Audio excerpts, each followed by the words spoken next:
J'aimerais vous inviter à ouvrir votre Bible dans le livre des Actes des Apôtres au chapitre 3. Et pendant que vous ouvrez votre Bible au chapitre 3, j'aimerais vous poser une couple de questions. Comment vous sentez-vous aujourd'hui? On est vers la fin du confinement et vers le début du déconfinement. Et je me demande quel est votre état d'esprit. Peut-être que certains se sont beaucoup ennuyés, d'autres ont été un peu découragés, d'autres ont eu certaines difficultés de couple, d'autres difficultés financières. Il y a certainement beaucoup d'angoisse chez certains autres. Et vous ressentez peut-être un désir de changement, un désir de renouvellement.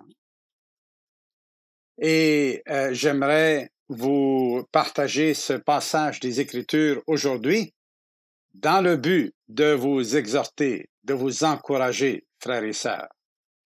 Alors, tournez avec moi donc le livre des Actes des Apôtres, chapitre 3 et au verset 1. Pierre et Jean montaient ensemble au temple à l'heure de la prière. C'était la 9e heure, donc 3 heures de l'après-midi. Il y avait un homme boiteux de naissance qu'on portait et qu'on plaçait tous les jours à la porte du temple appelée la Belle pour qu'il demandât l'aumône à ceux qui entraient dans le temple. Cet homme, voyant Pierre et Jean qui allaient y entrer, leur demanda l'aumône.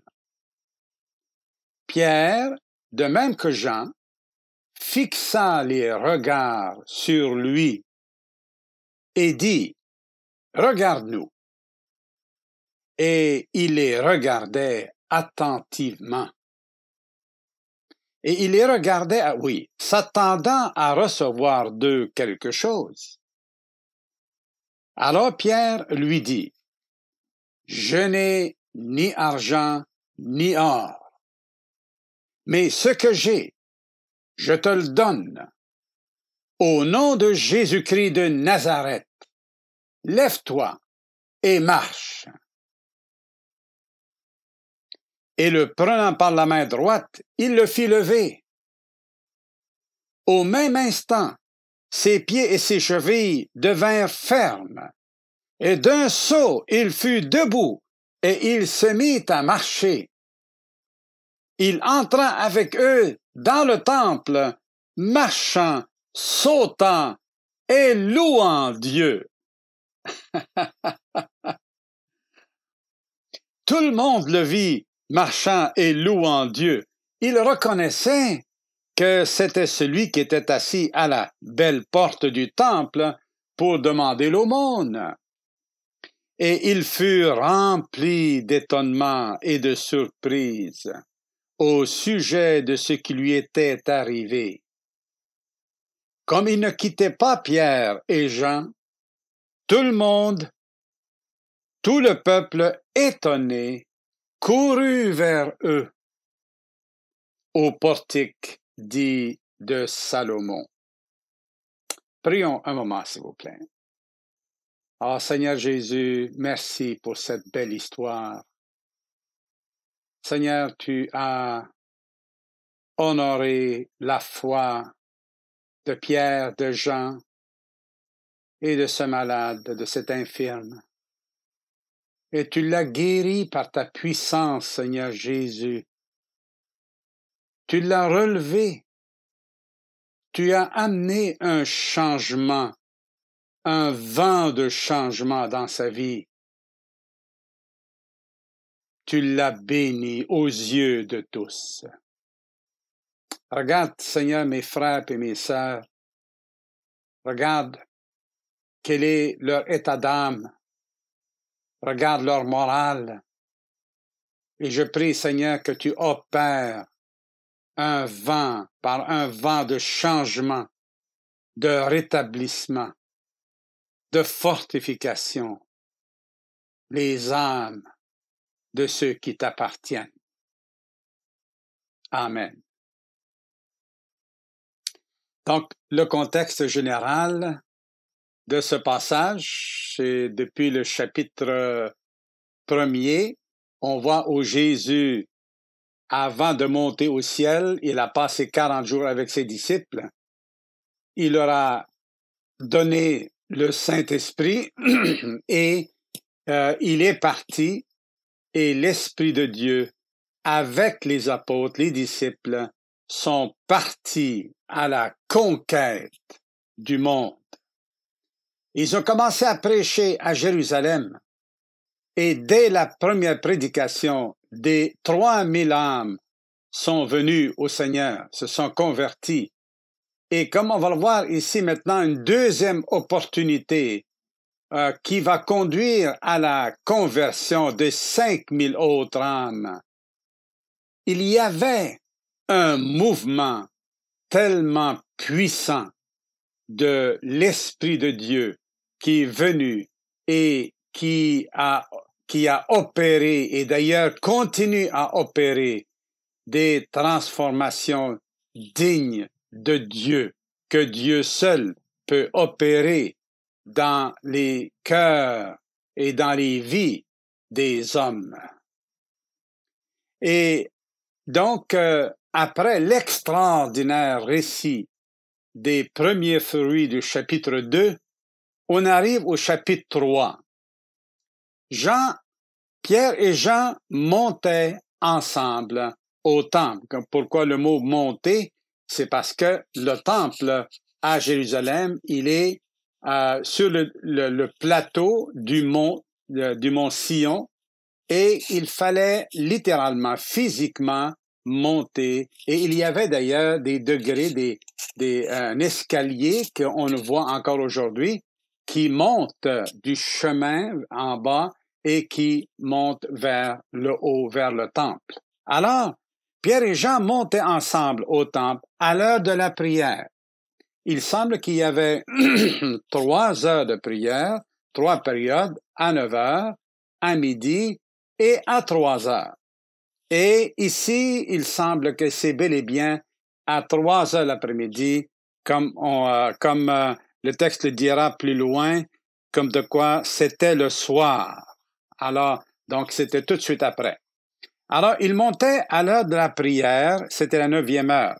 Il y avait un homme boiteux de naissance, donc un homme qui ne pouvait pas marcher, il était infirme, handicapé, de naissance. Ça veut dire que pendant toute sa vie, ce pauvre homme n'a pas été capable de marcher, d'avoir le plaisir de marcher, de courir comme n'importe quel enfant. Imaginez, il a vu les enfants courir autour de lui, combien d'envie il a dû avoir pour pouvoir faire comme eux, d'être un enfant normal, mais il ne pouvait pas. Et il a grandi comme ça, il est devenu adolescent, il avait envie d'aller travailler, de gagner sa vie, de se marier, d'avoir des enfants, de fonder une famille, mais il n'était pas capable. Et là, il a vécu ainsi jusqu'à l'âge de 40 ans. Ici, il avait 40 ans. Et cet homme, donc, sa destinée malheureuse, c'était de vivre de la pitié des autres.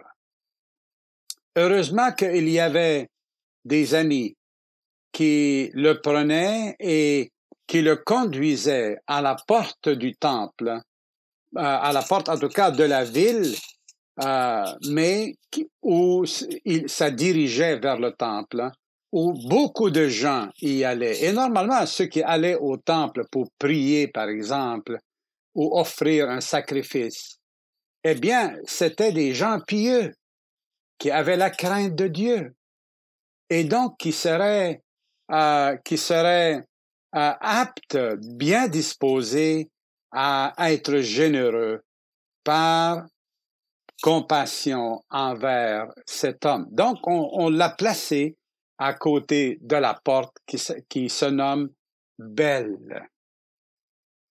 Alors, là, Pierre et Jean passaient par là et ils ont vu cet homme. Ils l'ont vu. C'était peut-être pas la première fois qu'ils le voyaient. Il semble qu'il était souvent là puisque la foule le reconnaissait après sa guérison. Il le reconnaissait. Donc, il a fallu qu'il soit assez souvent là pour ça. Et voyant Pierre et Jean qui allaient y entrer, donc, il leur demanda le mot. J'ai juste observé un petit détail, c'est qu'il était à la porte d'entrée, pas de sortie. C'était l'heure d'entrer dans le temple pour aller prier. Alors, j'ose penser que s'il y en a qui voulaient faire un don au temple, alors ils avaient de l'argent en entrant, mais ils en avaient beaucoup moins en sortant.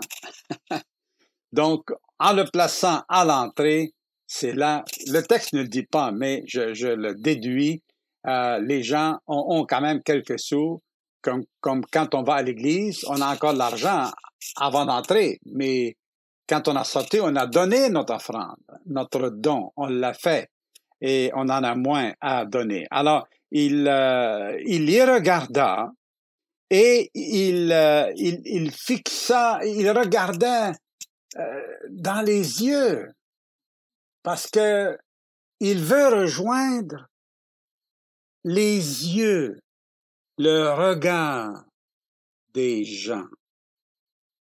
S'il ne réussit pas à capter l'attention des gens, il ne recevra rien. Les gens ne lui donneront pas. Alors, il les regardait.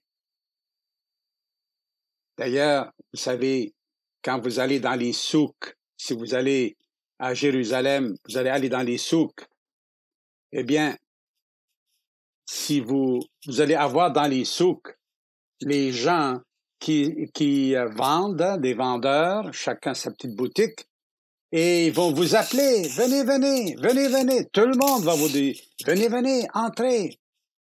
Si vous regardez, si vous les regardez dans les yeux, vous êtes faite.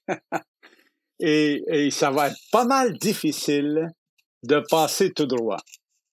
C'est parce que là, pour eux, tout de suite, en captant votre intérêt, ils vont, par leur gentillesse extrême, leur douceur extrême, ça va être difficile de leur dire non.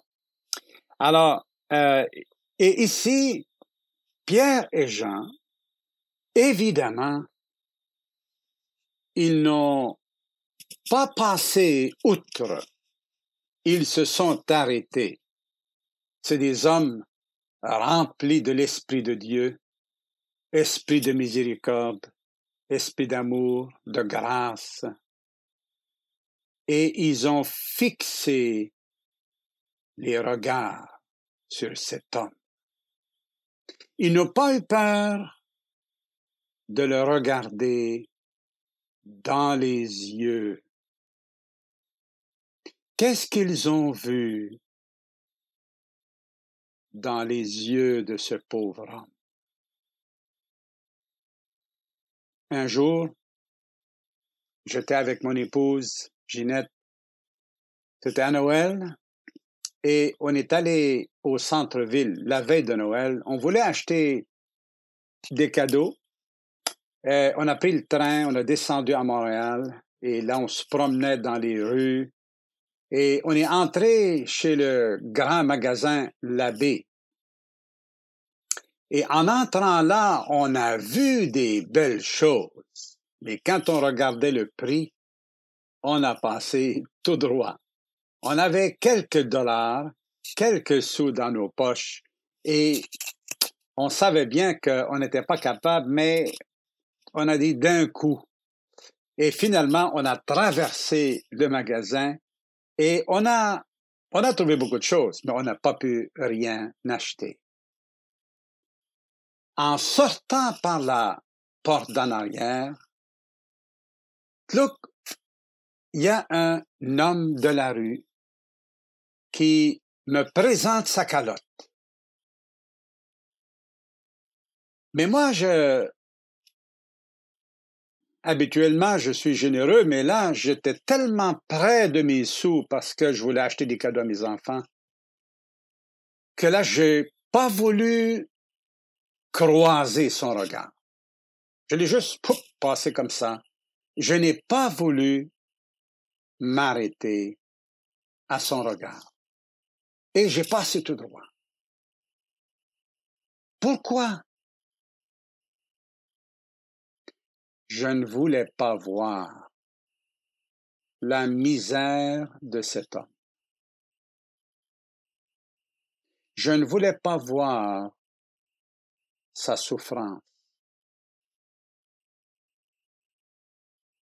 Je ne voulais pas voir ses besoins. Parce que sinon,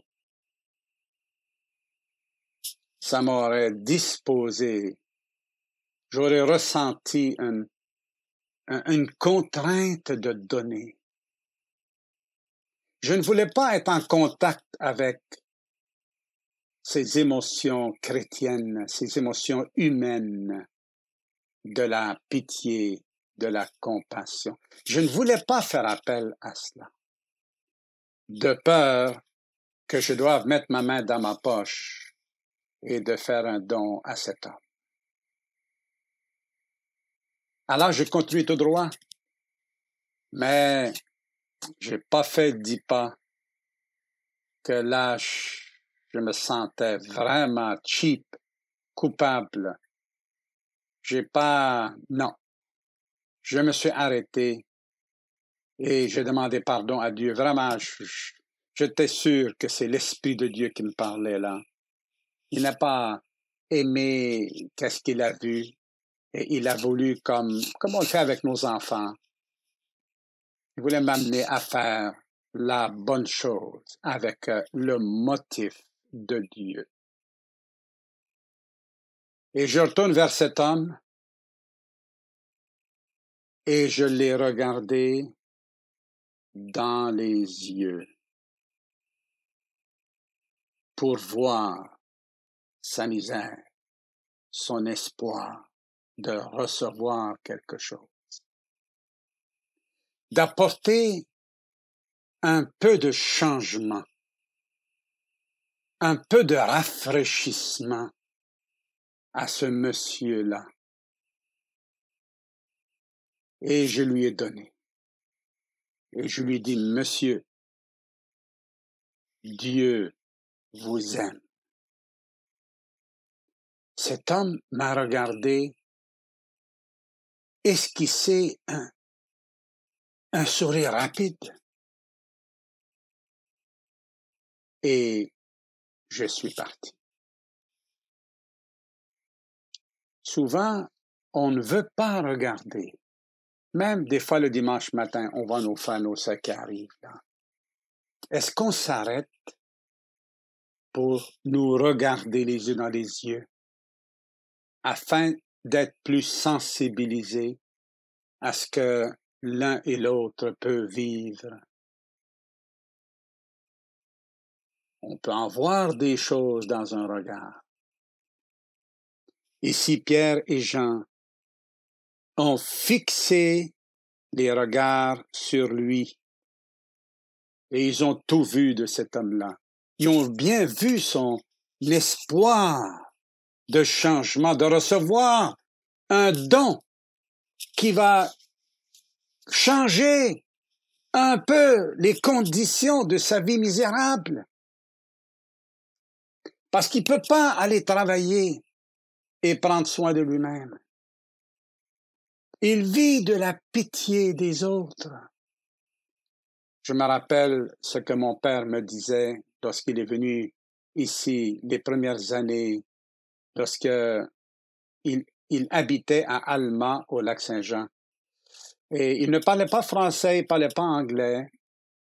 Et il a dit, je vivais de la pitié des autres parce qu'il était dépendant. Pas financièrement, il était toujours capable de rafistoler un repas, un petit logement, payer un logement. Mais les gens, le voyant d'où est-ce qu'il vient, qu'est-ce qu'il vient faire ici, ils ont eu pitié de lui. Les Québécois ont un grand cœur, vous savez. Ils l'ont bien accueilli. Mon père n'a pas rien à dire de mal.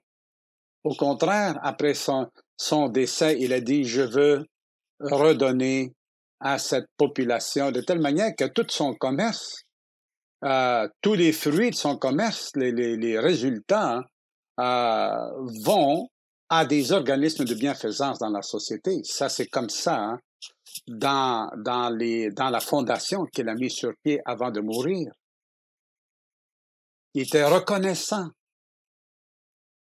Alors, donc, Pierre et Jean disent à cet homme, écoute bien, je n'ai ni argent ni or, j'en ai pas. Mais écoute, ce que j'ai, je te le donne. Au nom de Jésus-Christ de Nazareth, lève-toi et marche. Wow! Quel ordre! Quel ordre! Quel pouvoir! Quelle puissance! Quelle autorité! Un jour, le pape a dit à Thomas d'Aquin, il a dit, tu vois, Thomas, en voyant tout l'argent qui rentrait et puis les richesses qui rentraient dans l'Église, c'était vers le 15e siècle, il a dit, l'Église ne peut plus dire « je n'ai ni argent ni or ».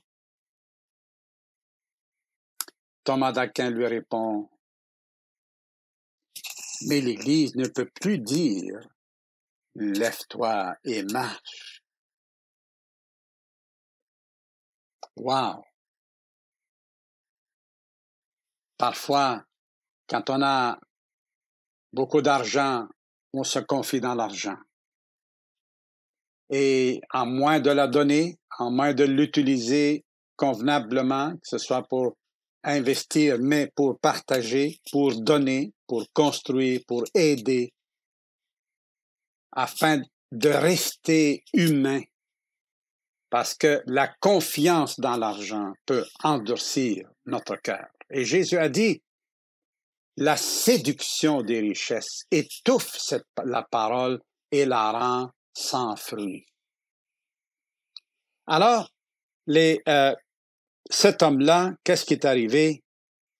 Au même instant, ses pieds et ses chevilles devinrent fermes. Et d'un saut, il fut debout et il se mit à marcher. Il entra avec eux dans le temple, marchant, sautant et louant Dieu. Dites-moi, lorsque vous vous êtes converti, parce que notre condition spirituelle ressemble à cet homme infirme, n'est-ce pas? Nous étions déclarés des pécheurs. Donc, nous étions vraiment handicapés.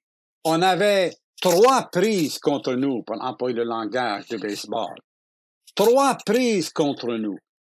Déclarés out. Et ici, cet état d'infirmité spirituelle, cet état de mort spirituelle nous rendait incapables de faire la volonté de Dieu, nous rendait incapables d'aimer comme Dieu aime, incapables de faire le bien de manière que ça plaise à Dieu d'une façon pure, désintéressée, intègre. Nous étions incapables, nous étions handicapés. C'est pour ça qu'il y a tant de malheurs dans le monde. Mais par la foi en Christ, il nous a transformés lorsqu'il est venu dans notre vie. Il y a un changement. On a commencé à marcher. On a commencé à faire la volonté de Dieu, à faire qu'est-ce qui est juste, qu'est-ce qui est bien, à témoigner. On a commencé, il y a un changement dans notre vie. Grâce au Seigneur Jésus, à la puissance de son esprit, esprit de résurrection, esprit de vie en Jésus-Christ. Et quand tout le monde a vu cet homme-là changer, rafraîchi dans sa vie, un rafraîchissement, c'est pas le même homme. Il devait être content pour lui et ils étaient dans l'étonnement.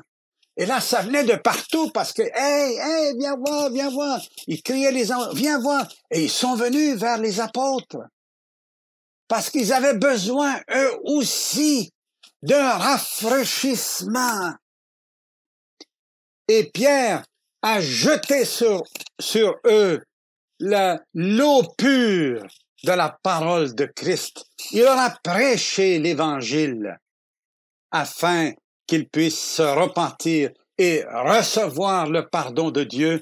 Et comme il dit, verset 19, écoutez ça, repentez-vous donc et convertissez-vous pour que vos péchés soient effacés, premièrement, et afin que des temps de rafraîchissement viennent de la part du Seigneur et qu'il envoie celui qui vous a été destiné, Jésus-Christ, que le ciel doit recevoir jusqu'au temps du rétablissement toutes choses.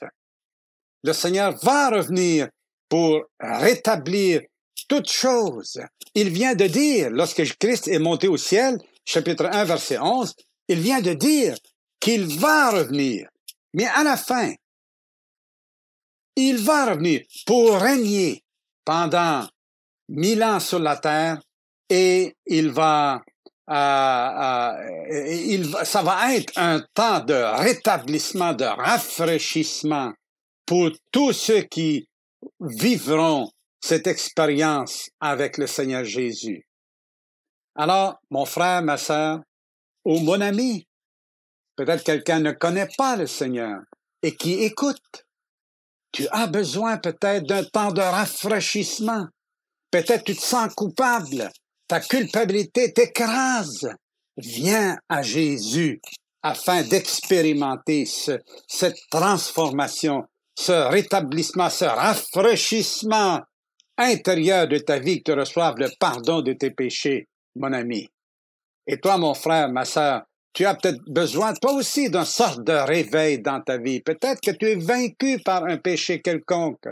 Peut-être que tu es un peu indifférent ou tu prends un peu, tu es négligent dans ta méditation de la parole, dans la prière, dans la communion fraternelle, dans ton témoignage. Peut-être que tu es là, tu te sens impuissant et tu as besoin d'un changement.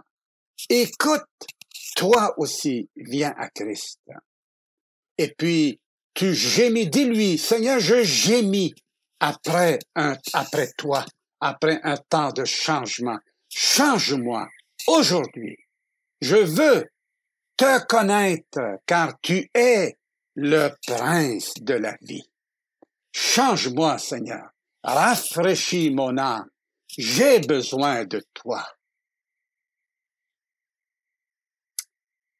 Amen. Que le Seigneur réponde à ta foi. Amen.